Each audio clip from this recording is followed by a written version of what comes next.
Bienvenidos, en esta ocasión vamos a hacer un ejemplo de diodo Zener como regulador.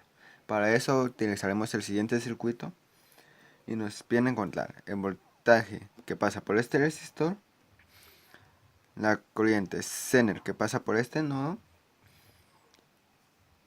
la corriente que pasa por este otro nodo, la corriente de la resistencia y el voltaje Zener. Empezaremos buscando el voltaje que pasa por este resistor para clasificar el siguiente circuito en dos casos. Para ello utilizaremos la siguiente fórmula.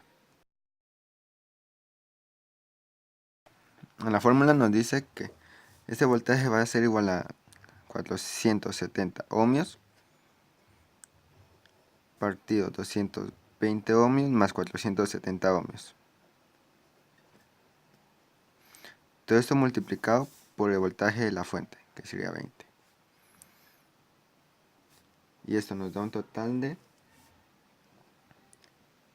13.62 voltios. Como el voltaje de la resistencia supera el voltaje de ruptura del diodo, el diodo va a trabajar como regulador, evitando que el voltaje de la resistencia supere 10 voltios en esta ocasión. Y eso cambiaría según la capacidad del diodo. Decimos que voltaje Zener va a ser igual al voltaje de la última resistencia. En este caso sería 10 voltios. Ahora vamos a buscar el voltaje de la primera resistencia.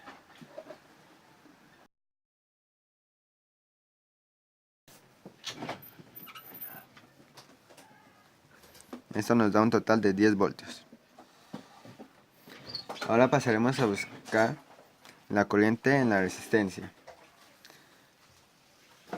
Y para ello utilizaremos la siguiente fórmula, que sería corriente de la resistencia igual a 20 voltios menos 10 voltios del diodo partido del ohmiaje de la resistencia igual a 220 ohmios.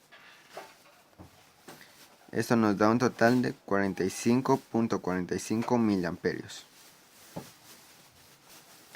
Ahora pasaremos a buscar la corriente en este nodo, que para ello se utilizará,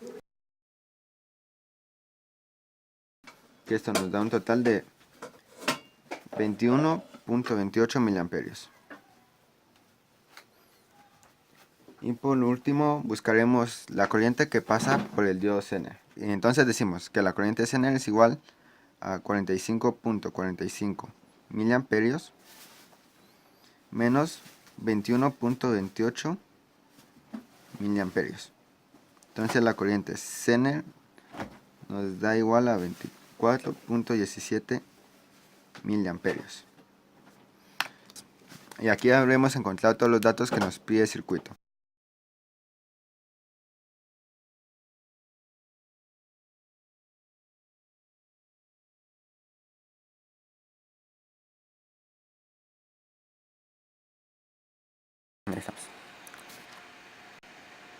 Ahora pasaremos a simular el circuito anterior para corroborar la información. Revisaremos que todos los testers estén midiendo lo que necesiten. Este necesita mi voltaje, este amperaje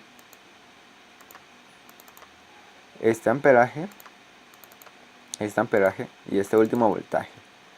Pasaremos a revisar el voltaje en la resistencia, que nos tiene que dar 10 voltios y en el simulador nos da 9.996 voltios. Ahora pasaremos a revisar la corriente que pasa por la resistencia, que nos tiene que dar 45.45 miliamperios. En el simulador nos da 45.43 miliamperios o 44 aproximando. Una cifra muy acertada. Ahora pasaremos a revisar el amperaje que pasa por el diodo Zener, que nos tiene que dar 24.17 miliamperios. Aquí en el simulador nos da 24.16 miliamperios aproximadamente, otra cifra muy similar. Pasaremos a buscar la corriente que pasa por la resistencia final, que nos tiene que dar 21.28 miliamperios. Y efectivamente nos da 21.28 miliamperios. Y por último revisaremos el voltaje de la resistencia, final que nos tiene que dar 10 voltios. Y en el simulador nos da 10.004 voltios. Una cifra muy acertada.